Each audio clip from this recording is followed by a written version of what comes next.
Okay everyone, welcome back. So today I'm going to do my version of a steak bordelaise. Now I haven't got any shallots because we're on lockdown and I couldn't get any.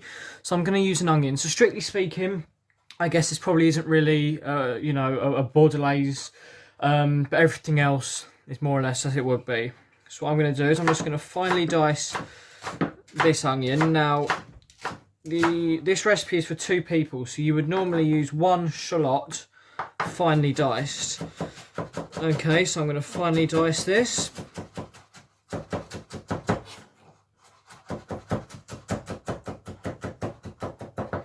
Like that.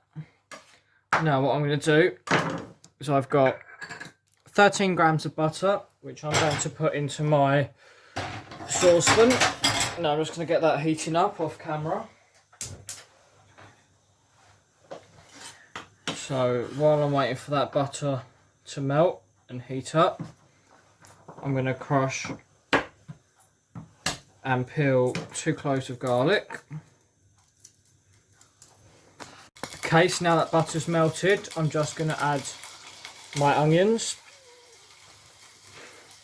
Okay, I'm going to finely chop these garlics. Now Bordelaise gets his name from the red wine that you use in it, okay, which comes from the Bordeaux region of France. Now I'm going to add my garlic, so those 2 aside for the potatoes. Now you don't want to colour these, you just want to sweat them down. Now I've got 75 grams of chestnut mushrooms. You can use chestnut mushrooms or button mushrooms. You don't want to use wild mushrooms, okay, for this. So you just want to slice them, doesn't have to be too fine. Okay, like that. Okay, so you can see my onions have sweated down now. So I add them back on the heat, and I'm going to add my mushrooms. Okay, and just get them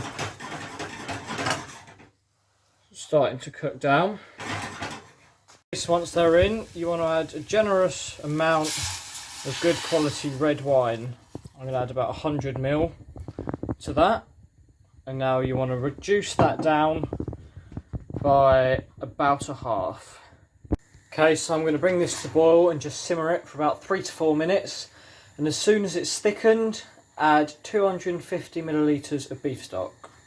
Okay, so while the red wine is just simmering away, I'm going to cut these potatoes. I've got 200 grams of potatoes here into a dice of about 1.5 centimetres thick.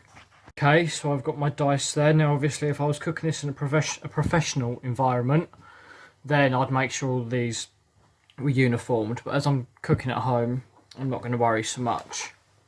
So I've got some butter melting in a pan. I'm going to use a saucepan freeze, but you could use a frying pan.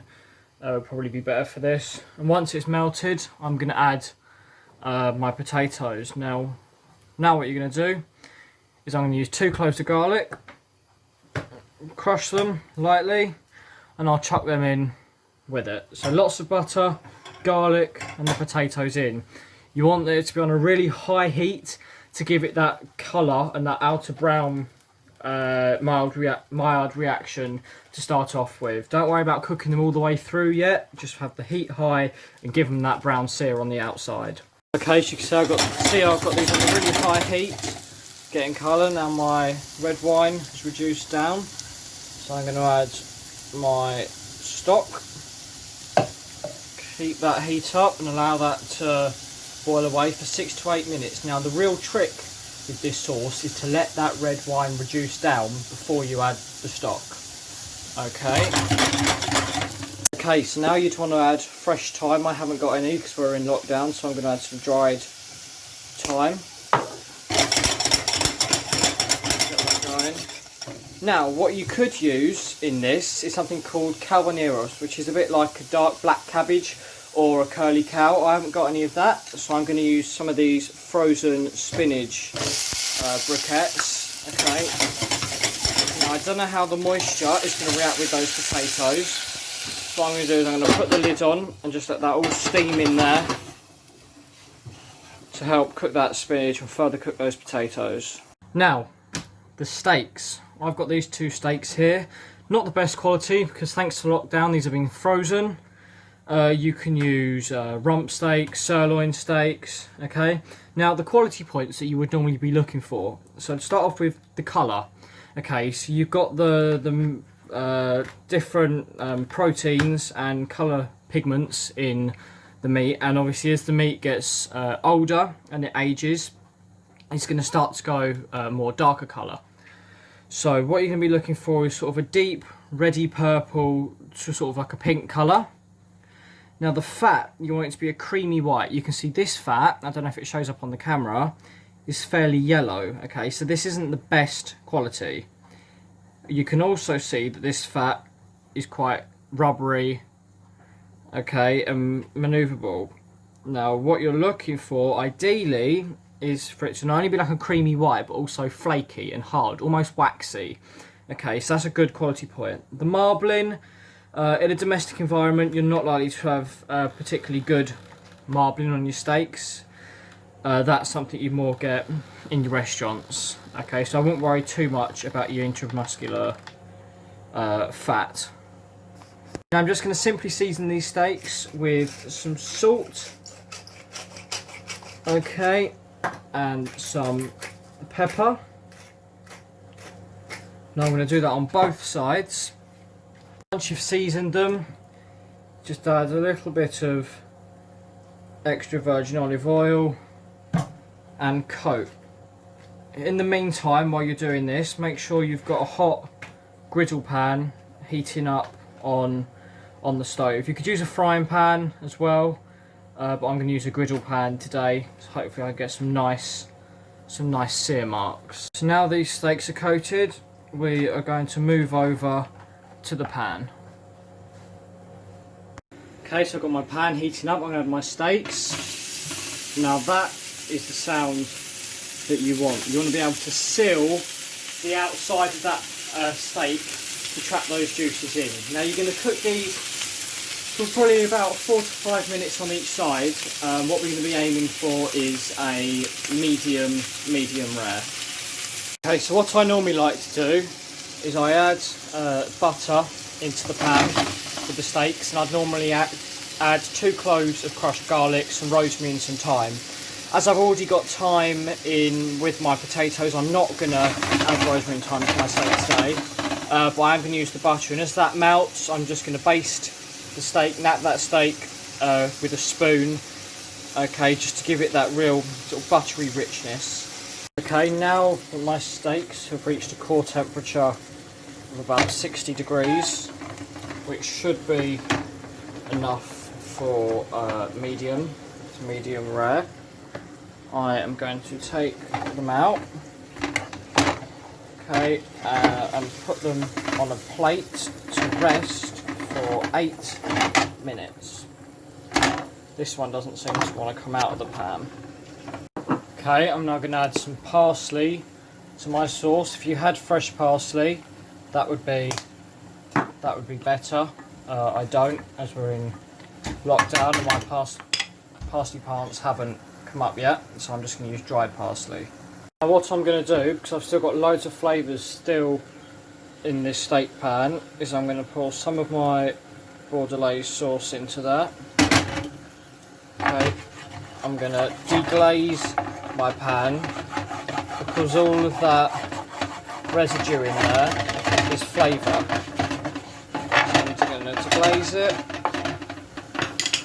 and then I'm going to pour it back into my Bordelaise sauce, and that's just going to add an extra depth of flavour. So now that my sauce is further reduced down, I'm going to add butter. Now as that melts in there, that's just going to give it a real luxurious smoothness and thickness to the Bordelaise sauce. Okay, Okay, so I've got my sauteed potatoes and spinach on the plate. My steak has rested. Now with a sharp knife, okay, just wipe off any residue. Now I'm going to remove this fat, as obviously we saw it wasn't the best quality earlier. I left it on during cooking because fat equals flavour. Now with my knife at an angle against the grain of the steak, I'm just going to thinly slice my steak like that. Now you can see that pink colour starting to come through. Now don't worry if it doesn't look too pink. As the oxygen gets to it over the next few minutes, that pink is going to deepen in colour. Now what I'm going to do is with my steak, I'm just going to prop it up on here. Now this is going to be quite a classic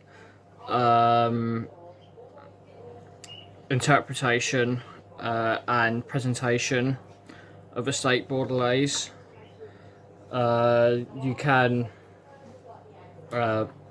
give a more modern twist when presenting this. Okay, now any extra little bits of steak that you've got are chef's perks.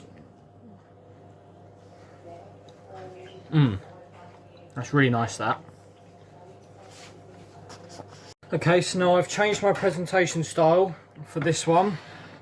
So what I'm going to do is I'm just going to put my bordelaise sauce with the mushrooms into a jug, like so. Okay, I'm then going to get a teaspoon, just drizzle some of that sauce over that beautiful steak, like that.